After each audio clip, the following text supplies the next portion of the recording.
Selamat pagi, perkenalkan nama saya Della Fatotnem, NIM 2019-32032, kelas A, Program Studi Pendidikan Geografi.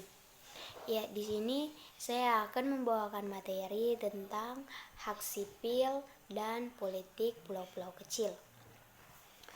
Pasalnya, pemerintah tetap mengeluarkan izin pertambangan di pulau-pulau kecil tersebut atas nama investasi, padahal sesuai dengan amanat Undang-Undang Nomor 27 Tahun 2007 tentang pengelolaan wilayah pesisir dan pulau-pulau kecil, pasal 35 menyatakan bahwa dalam pemanfaatan wilayah pesisir dan pulau-pulau kecil, setiap orang secara langsung atau tidak langsung dilarang untuk melakukan penambangan mineral pada wilayah yang apabila secara teknis atau ekologis atau sosial atau budaya menimbulkan kerusakan lingkungan atau pencemaran lingkungan atau merugikan masyarakat sekitar.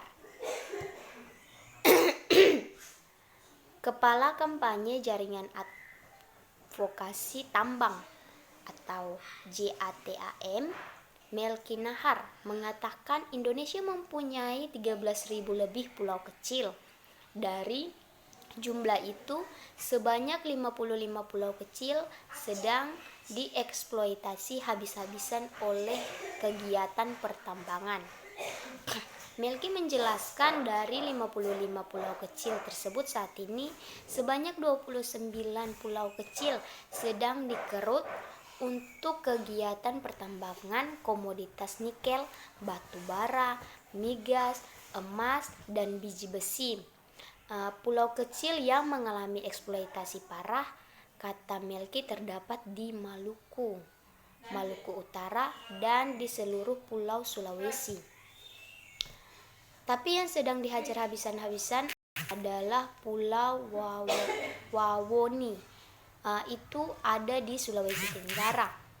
Jadi pulau-pulau ini lebih banyak sudah dieksploitasi. Sebagian masih dalam tahap eksplorasi, tapi semuanya sudah mendapat izin dari pemerintah, terutama pemerintah daerah untuk melakukan eksploitasi di pulau-pulau itu.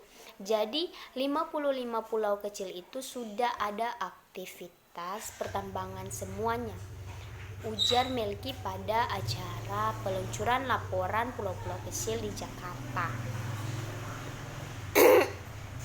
Ditambahkannya sebenarnya pihaknya sudah melakukan koordinasi dengan pihak Kementerian Kelautan dan Perikanan terkait permasalahan ini ketika Susi Pujinastuti menjabat sebagai Menteri KKP.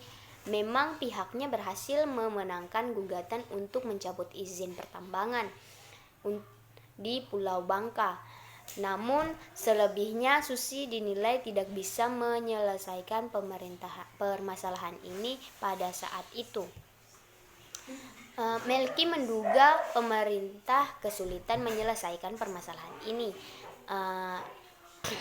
karena ada banyak pejabat di pemerintahan yang terkait dengan berbagai perusahaan pertambangan yang melakukan kegiatan pertambangan di pulau-pulau kecil tersebut. Selain itu, menurut Melki, koordinasi antara kementerian terkait tidak berjalan dengan baik sehingga izin pertambangan di pulau-pulau kecil tetap saja diterbitkan. Dalam kesempatan yang sama, Kabiro Riset dan Dokumentasi Kontras Rifanli Ananda menyoroti tentang kondisi pemenuhan hak asasi manusia atau HAM di pulau-pulau yang terdapat di kegiatan pertambangan. Pihaknya pada tahun 2016 dan 2017 terjun langsung ke 3 pulau, yaitu Pulau Sunut di Lombok Timur, Pulau Bangka di Sulawesi Utara, dan Pulau Romang di Maluku Barat Daya untuk mengecek bagaimana pemenuhan HAM di sana. Ketiga lokasi ini dipilih karena kegiatan pertambangannya masih berlangsung sampai saat ini. Rifanli mencontohkan kegiatan pertambangan di Pulau Bangka, Sulawesi Utara. Misalnya, Meskipun izin pertambangan sudah dicabut karena gugatan koalisasi masyarakat sipil menang, namun pemerintah, khususnya pemerintah daerah sana, sama sekali tidak melakukan rehabilitasi terhadap kerusakan lingkungan akibat kegiatan pertambangan tersebut. Selain itu, Pemda setempat sama sekali tidak menyediakan fasilitas pendidikan, kesehatan yang layak bagi masyarakat di sana. Di Bangka dikenal dengan banyak orang dengan kasus tambangnya. Dapat dilihat dari proses jual tanah yang per meternya di harga Rp 150 per meter, dan itu digunakan untuk kebutuhan perusahaan. Memang proses hukum yang sedang berjalan itu sudah menggeser atau memenangkan warga Pulau Bangka. Namun pada hari ini aset-aset dari perusahaan pun masih ada di Pulau Bangka. Selain itu, dampak yang timbul dari kegiatan ekstraktif yang ada di Pulau Bangka sendiri belum juga terrehabilitasi dengan baik. Ini bisa terlihat dari keberadaan mangrove yang hilang, laut yang tadinya biru lalu berubah menjadi air coklat, tidak juga mendapatkan pemulihan sampai hari ini. Juga berkaitan dengan hak-hak dasar lainnya seperti sarana kesehatan dan pendidikan negara juga tidak hadir dengan mempermudah keberadaan sekolah-sekolah atau menyesuaikan dengan situasi dan kondisi masyarakat yang di sana. Apakah ada sekolah yang layak ataukah ada tenaga pengajar yang berkualitas yang sekiranya bisa membantu warga untuk mendapatkan pendidikan secara utuh, jelasnya.